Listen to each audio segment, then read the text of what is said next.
manchette aujourd'hui. Un suivi sur le dossier de l'Aréna Joanny Rochette. Bonjour à tous et bienvenue à votre bulletin d'information diffusé sur les ondes de CTRB, votre télévision locale et régionale. Alain Bellumeur au pépites, aujourd'hui le 12 mai 2026. En vue d'un partenariat éventuel entre municipalités, les coûts d'une mise aux normes seront actualisés dans le dossier de l'Aréna. Ça bouge donc dans ce dossier. Petit à petit, la base d'une régie intermunicipale regroupant les municipalités du pôle Berthier semble se mettre en place. 2 comités regroupant notamment des élus de Berthierville, Sainte-Geneviève-de-Berthier, Saint-Ignace, l'Île-du-Pas, Lanoret, Lavaltrie, Saint-Barthélemy, Saint-Norbert et Saint-Cuthbert sont en place afin d'étudier le dossier visant à faire de l'Aréna Joanny Rochette à Berthierville un équipement intermunicipal.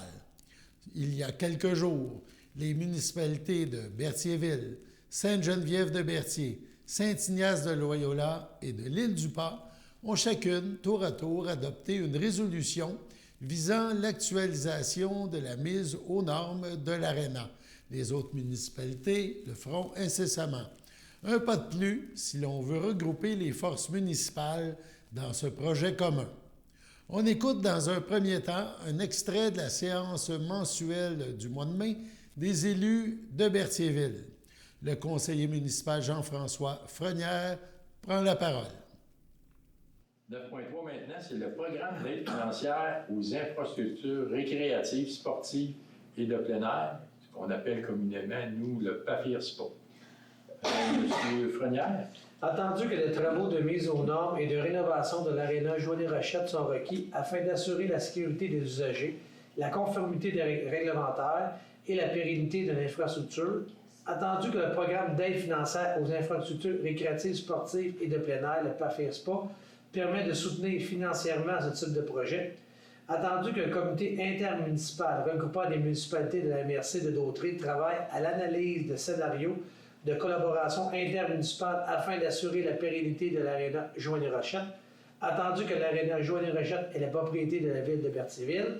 En conséquence, je propose que la Ville de Berthierville autorise la présentation du projet mise aux normes et rénovation de l'Aréna Joanny Rochette au ministère de l'Éducation dans le cadre du programme d'aide financière aux infrastructures récréatives, sportives et de plein air, que soit confirmé l'engagement de la Ville de Berthierville à payer sa part des coûts admissibles au projet et à payer les coûts d'exploitation continue de ce dernier, à assumer tout dépassement de coûts générés par les travaux et à ne pas accorder de contrat relatif à des coûts directs avant l'obtention d'une lettre d'annonce de la ministre, que la Ville de Berthierville désigne Mme Sylvie Dubois, directrice générale, comme personne autorisée à agir en son nom et à signer en son nom tous les documents relatifs au projet mentionné ci-dessus. Merci, c'est appuyé par... Je l'appuie. M. Plante, merci. J'en appelle le vote à ma gauche. Favorable. À droite. Favorable. Approuvé. Adopté à l'unanimité des conseillers présents.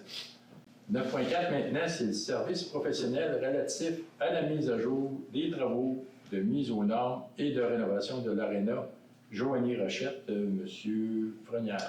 Considérant que la Ville de Berthierville a octroyé le 4 mars 2024 un mandat à la firme EDICA relatif aux services en architecture pour la conception et la préparation des plans préliminaires du projet de rénovation du centre Gilles Villeneuve, incluant notamment les travaux de mise aux normes et de rénovation de l'Aréna, considérant la nécessité de réviser l'option 1 élaborée en 2022 afin de la rendre conforme aux normes actuelles, de mettre à jour les plans ainsi que l'évaluation du coût du projet en vue du dépôt d'une demande d'aide financière dans le cadre du projet d'aide financière aux infrastructures récréatives, sportives et de plein air, PAFIRSPA, considérant l'ordre de service daté du 27 avril 2026 déposé par la firme Edifica pour la réalisation de ces travaux, considérant que les municipalités participantes au comité interrégional ont manifesté leur intention de reconnaître un montant maximal de 37 500 pour les frais de services professionnels liés à la préparation d'une demande au programme PAFIRSPA, laquelle serait répartie entre elles selon la richesse foncière uniformisée utilisée par la MRC de Dautrey pour l'établissement des quotes-parts de son budget 2026.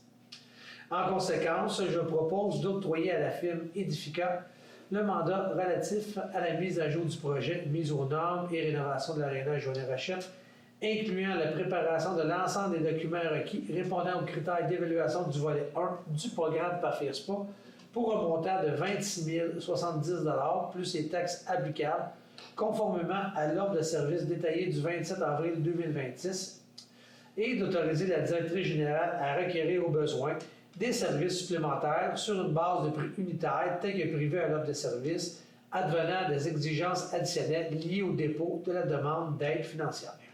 Merci, c'est appuyé par... Je l'appuie. M. Plante, merci. J'en appelle au vote à ma gauche. À ma droite. Favorable. Adopté à l'unanimité des conseillers présents.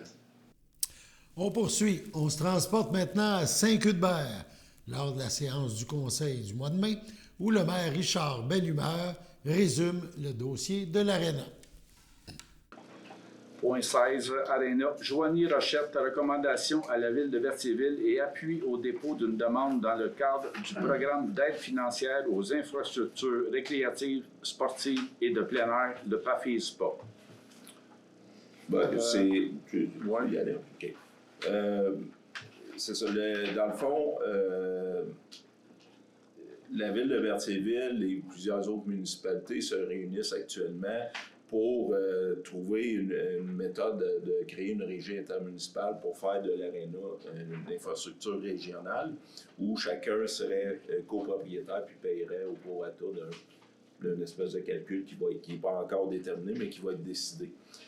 Mais pour que ça puisse démarrer, il faut absolument que la Ville de Berthierville soumette la modernisation de l'Aréna dans le PAFIRSPA, le même programme que pour notre parc municipal.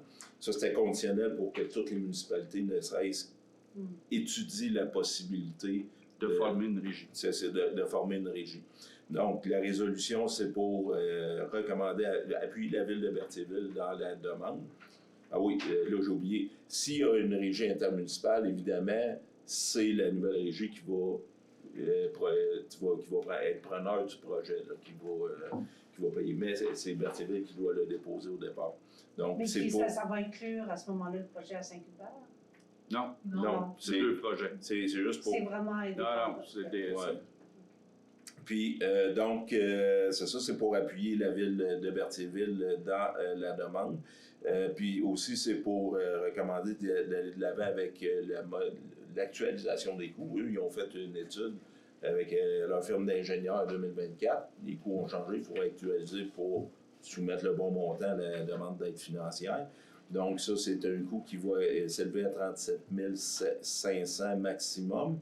Et les maires autour de la table s'est entendu d'y aller au prorata de la RFU, comme la plupart des dépenses sont faites avec la MRC. Donc, c'est comme quoi que vous acceptez aussi de prendre la part de... C'est pas 37 000, nous, notre part. Hein? Non, nous autres, ça va revenir à 2200. C'est ça. Richard Dion. Appuyé par Annie. Annie Sylvestre. Tout le monde est d'accord? Oui. On peut peut-être faire une parenthèse sur le projet de l'Aréna. Le projet de l'Aréna, disons que le but, c'est de créer une régie intermunicipale. Sauf que là, pour que nous, puis d'autres municipalités, on puisse adhérer à la régie, il faut savoir comment ça fonctionne. Là, on commence, on est le jour 1, mettons. Parmi toutes les conditions, la première condition, c'est justement que Berthierville dépose pour avoir la subvention. Ça a l'air de rien, mais la subvention, c'est 66 %. 66 %, je fais un chiffron de 10 millions, c'est plus de 6 millions en subvention. Donc, on serait mieux positionné pour installer une régie. Là, je dis le chiffre de 10 millions, mais on ne sait pas encore c'est combien. Mais nous, notre participation à ça, ça va dépendre. Il faut que ce soit, depuis le début, il faut que ce soit gagnant-gagnant. On ne partira pas pour participer à une régie. C'est qu'il faut que tout le monde tire son épingle du jeu de tout ça. Fait qu'on n'a pas encore établi les règles. Il y a deux comités, il y en a un qui a débuté. Nous, on fait partie d'un autre comité. Puis tout ça mis ensemble va faire qu'on embarque ou pas dans le projet. C'est pas demain la veille, sauf qu'il fallait commencer à quelque part. Fait qu'on verra la suite des choses, voir jusqu'où la municipalité de Saint-Cuthbert va embarquer dans le projet pour la suite des choses. disons que c'est pas mal tout ce que je peux dire. Disons qu'on a signé des documents, là, on ne peut pas dire n'importe quoi là-dedans. Sauf que, oui, on veut maintenir une infrastructure comme ça dans notre région, mais il y a un coût à tout, puis on veut savoir si ça vaut le coup d'être là. La municipalité de Sainte-Geneviève-de-Berthier a aussi adopté une résolution en ce sens. En 11, en loisirs et culture. Aréna Joanie-Rochette. Actualisation du projet, demande d'aide financière et partage des coûts. Attendu que les conseils municipaux de 10 municipalités de la MRC ont adopté des résolutions concordantes manifestant leur volonté d'explorer des modes de collaboration intermunicipale afin d'assurer la pérennité de l'Aréna Joanie-Rochette. Attendu que les résolutions ont également confirmé la mise en place d'un comité intermunicipal composé des maires et des directions générales des municipalités participantes avec accompagnement de la Direction régionale des affaires municipales et de l'habitation, de MAMAC. C'est M. Ariel Bérubé qui est avec nous là-dedans, avec une collaboratrice que je ne me rappelle pas. Attendu que l'Aréna Joanie-Rochette constitue une infrastructure sportive et récréative d'intérêt supralocal desservant la population de l'ensemble du territoire concerné, les 10 municipalités. Attendu que l'Aréna est actuellement la propriété de la ville de Berthierville. Attendu que des travaux de mise aux normes et de rénovation de l'Aréna sont requis afin d'assurer la sécurité, la conformité et la pérennité de l'infrastructure. Attendu que le programme d'aide aux infrastructures récréatives, sportives et plein air, le PAFIRSPA qu'on appelle, permet de soutenir financièrement ce type de projet. Attendu que le comité intermunicipal recommande à la ville de Berthierville procède à l'actualisation du projet et à l'estimation des coûts des travaux, de même que pour assurer l'accompagnement dans la rédaction et le dépôt d'une demande d'aide financière dans le cadre du PAFIRSPA. Attendu que les frais associés à ce mandat doivent être répartis entre les municipalités participantes, le Conseil recommande à la ville de Berthierville de procéder à l'actualisation du projet de mise aux normes, actualiser l'estimation des coûts, obtenir les services d'accompagnement requis pour la préparation et rédaction de la demande d'aide. Le Conseil municipal autorise que les coûts associés à ce mandat soient engagés jusqu'à concurrence d'un montant maximum de 37 500, montant qui sera réparti entre les municipalités participantes conformément à la richesse foncière uniformisée utilisée par la MRC de Dautrey pour l'établissement des quotes-parts de son budget 2026. De notre côté, notre participation avec les 10 municipalités, ça donne 7,64 du projet, donc de 37 000. Notre cotisation à nous, c'est 2 865 $. Le Conseil appuie la ville de Berthierville dans le dépôt d'une demande d'aide financière au PAFIRSPA pour la réalisation des travaux de mise aux normes et de rénovation de l'Aréna Joanie-Rochette selon l'option 1 du plan préliminaire déposé par Edifica en date du 31 octobre 2024. Berthierville avait déjà payé une étude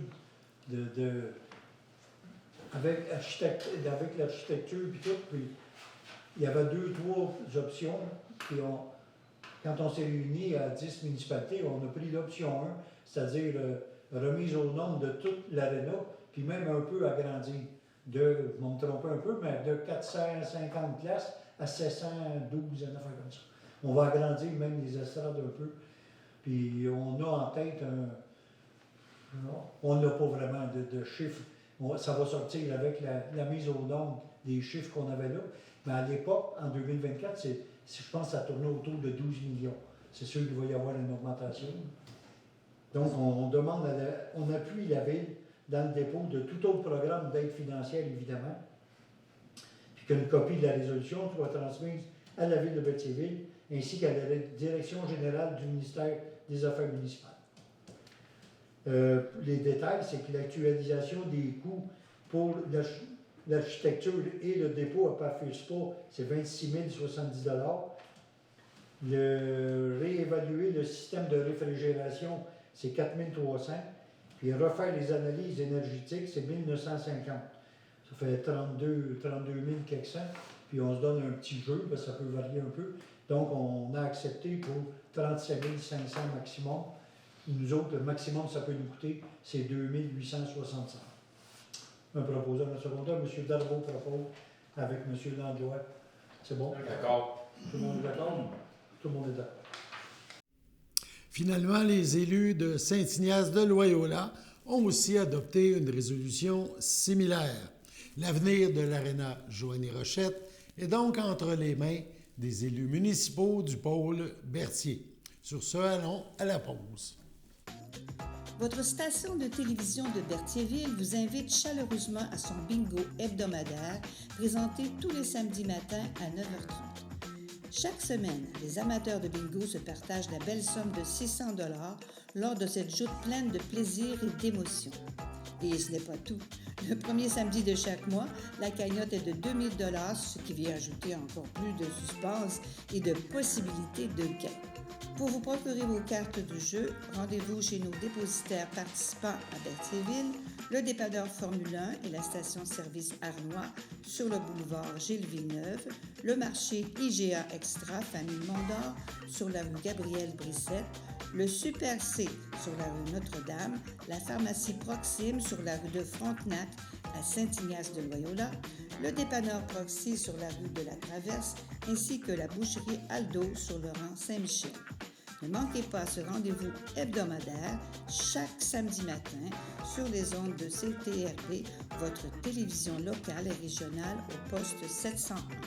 Toute l'équipe de CTRB vous remercie de votre fidélité et vous souhaite la meilleure des chances.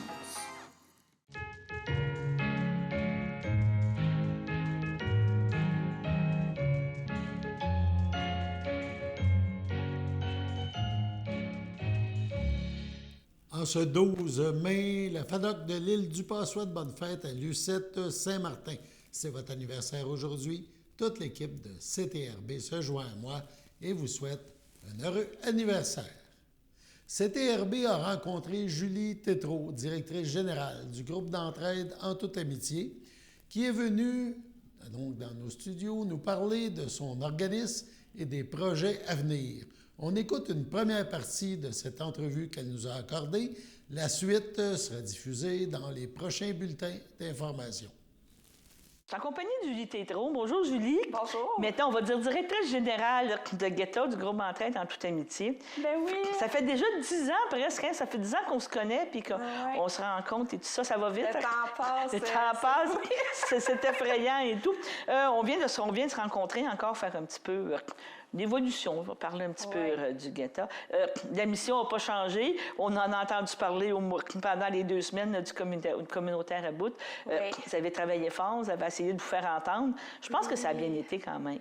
Oui, bien, je pense que ça a été quand même un beau 2 semaines de mobilisation. C'est certain que je ne vais pas en parler beaucoup parce qu'on a des porte-paroles. Puis en tout cas, il faudrait voir avec Isabelle du Centre d'action bénévole. Mais oui, ça a été un beau 2 semaines de mobilisation qui a culminé à Québec. On était plus que 10 000 personnes. C'était quand même assez impressionnant, là, débarquer des autobus puis voir toutes ces personnes-là converger en même temps là, devant l'Assemblée nationale.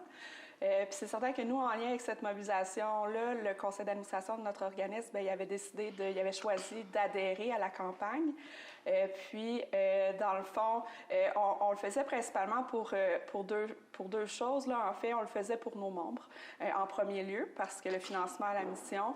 on ne voudrait pas un jour être obligé d'avoir une liste d'attente pour notre service d'aide alimentaire. Parce que personnellement, je ne trouve pas ça humain comme façon de faire. Mais écoute, on n'est pas tant à l'abri de ça, tellement on est sous-financé. C'est ça. Puis on le fait aussi pour nos employés. C'est ça. Parce que pour améliorer leurs conditions de travail, parce que c'est pas normal que nos employés doivent utiliser le service justement d'aide alimentaire à chaque semaine. Puis tu sais, eux autres aussi, ils ont un loyer à payer, la nourriture, l'essence pour venir travailler. Là, fait que c'est ça, on le fait aussi là, pour améliorer les conditions de travail de nos employés. Puis ça a été un très beau 2 semaines de mobilisation collaboration avec l'équipe, ça a permis de créer des liens avec les autres organismes aussi. Ça a vraiment été le fun. Par contre, c'est certain qu'on aurait aimé être davantage entendu. Là, je dirais que 1,8 % d'augmentation au PSOC, c'est un peu... c'est un peu ridicule. Mais présentement, on sent... Mais en tant qu'organisme, moi, je me sens un petit peu ignorée. Oui, je te comprends très bien. C'est ça. Un autre bon sujet que tu veux nous parler, bien, on va parler de magasinage. Le printemps arrive, il y a le magasin que vous maintenez, c'est une source de financement et tout. Là, on est rendu, tu as basculé d'hiver à été, le printemps, été, puis tout ça. Oui. Mais là, c'est plein, tu me disais que... Oui, c'est ça, les magasins sont vraiment pleins à ce temps-ci de l'année. Les dons, ça rentre au niveau du comptoir meuble presque à coup de trailer, là, dans le fond de remorque. Donc, on reçoit vraiment un énorme volume de dons dans notre organisme. La nouveauté dans les magasins à tous les jours, ça vaut la peine. Puis, tu sais, je tiens à rappeler aussi que les magasins, la friperie, la B2, notre comptoir meuble, dans le fond, c'est ouvert à tous. Inquiétez-vous pas, on manquera pas de stock, là. Il y en a du stock. Il y en a du stock. Puis, il y a du beau stock. Tu sais, il faut quand même, tu sais, comment je peux dire ça? Tu sais, il faut chercher, il faut accepter de faire des recherches, puis tout ça, mais vous refusez rien dans le sens quelque chose qui est propre, qui est bien entretenu, puis qui est bien déposé. Je pense que c'est une des problématiques, là, parce que, tu sais, il faut que la qualité des dons, je demanderais aux gens de faire vraiment attention. Ce n'est plus bon pour vous, ce n'est plus bon pour nous. À la quantité de dons qu'on reçoit, on n'a pas le temps de réparer, on n'a pas le temps de nettoyer. Donc, il faut vraiment que ça soit des articles qui sont en bon état. Puis réutilisables. Donc, de vraiment faire attention à la qualité des dons qui nous sont apportés parce que, dans le fond, si c'est pas bon pour nous pour vendre, ça crée une surcharge de travail pour l'équipe, les bénévoles, les employés. On se retrouve à devoir aller faire des voyages à l'éco-centre pour aller porter le stock qui est pas bon. Donc, c'est pas... optimal comme façon de faire. Non, je comprends très bien. Demander à la population, là, je sais, on fait le ménage du printemps, puis on veut redonner des vides maisons, tu sais, vides maisons, des successions. Ils pensent à nous, puis c'est vraiment génial, là. On apprécie énormément là, que les gens nous appellent, puis que pour aller vider justement des logements ou ce genre de choses-là, juste, c'est ça, être conscient aussi de notre réalité. On a juste un camion, on a juste un livreur avec un aide-livreur, puis c'est ça, au niveau de la qualité des dons surtout. Et privilégier de venir porter ça pendant nos heures d'ouverture pour éviter que les dons soient volés à l'extérieur, qu'ils soient vandalisés. C'est une problématique que la très grande majorité des organismes comme nous vivent, puis c'est très difficile là, de gérer ça. Donc, si vous voulez être certain là, que ça vient à la mission de l'organisme. Puis pour tout ce qui est gros objets, peut-être aussi prendre l'habitude d'appeler pour s'assurer qu'on a l'espace pour recevoir votre don. Ça pourrait être apprécié aussi. Parce qu'on a de la température, on est conscient que quand il pleut, ça l'endommage. Les meubles, puis le linge, mais c'est le même problème. Si on laisse des dons à l'extérieur, que ça l'a mouillé dessus, ben nous, ça s'en va automatiquement à l'éco-centre. Donc, c'est pas bon pour être vendu dans les magasins. Donc, fait que je faut faire attention. Sinon, on a nos bernes à vêtements là, qui peuvent être utilisés, là, les bacs jaunes à l'extérieur de l'organisme dans notre stationnement, ça, il n'y a aucun problème. Mais tout ce qui est meubles, objets, vraiment privilégier nos heures d'ouverture. C'est ça.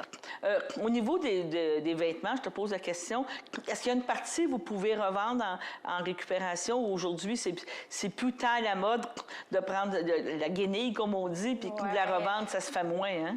En fait, on fait affaire encore avec Filtex là, au niveau du recyclage de textiles.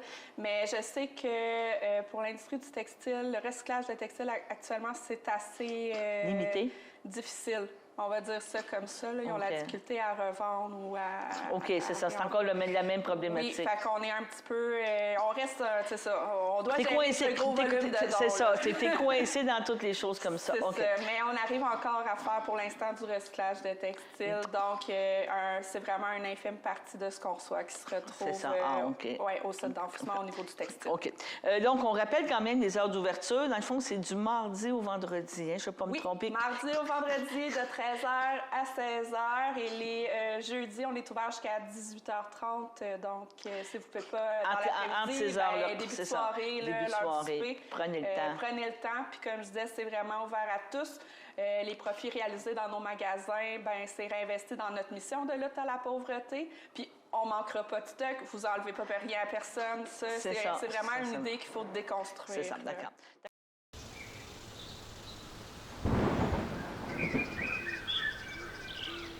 Bonjour et bienvenue à votre météo de cette semaine. Aujourd'hui, mardi soir, ce sera un ciel variable, une température de 11, un temps ressenti de 10. Mardi nuit, ce sera un ciel variable, une température de 3, un temps ressenti de 0. Mercredi matin, ce sera des risques d'averses, une température de 5, un temps ressenti de 2, moins de 1 mm de pluie. Mercredi après-midi, ce sera de la faible pluie, une température de 15, un temps ressenti de 14, environ 1 à 3 mm de pluie. Mercredi soir, ce sera de la faible pluie, une température de 11, un temps ressenti de 9, environ 2 à 4 mm de pluie. Mercredi nuit, ce sera de la pluie, une température de 9, un temps ressenti de 7, environ 5 mm de pluie. Et voilà, c'était tout pour votre météo.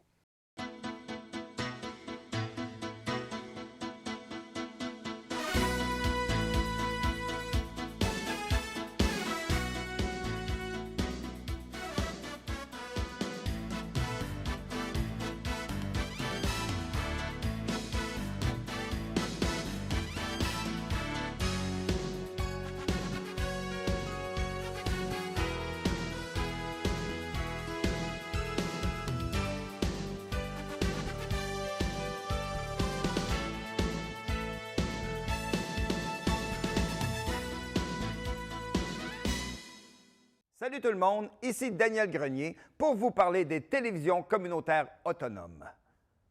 Pourquoi? Parce que c'est important et que, même sans l'aide d'un magicien, elles risquent de disparaître. Yeah! J'adore les jokes de magie. Je vais continuer. Yes!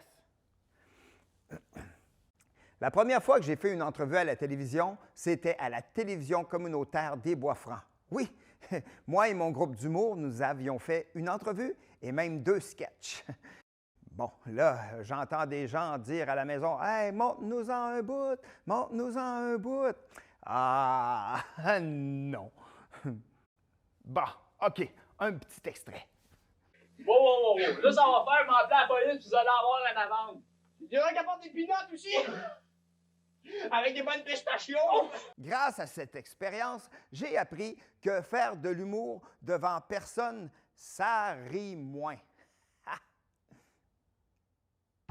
42 télévisions, situées dans 15 régions administratives du Québec. Elles parlent des enjeux locaux et font rayonner les citoyens en leur donnant accès à un média accessible. Je la savais par cœur, celle-là. Ensemble, encourageons les télévisions communautaires autonomes. Oh, ça roule encore?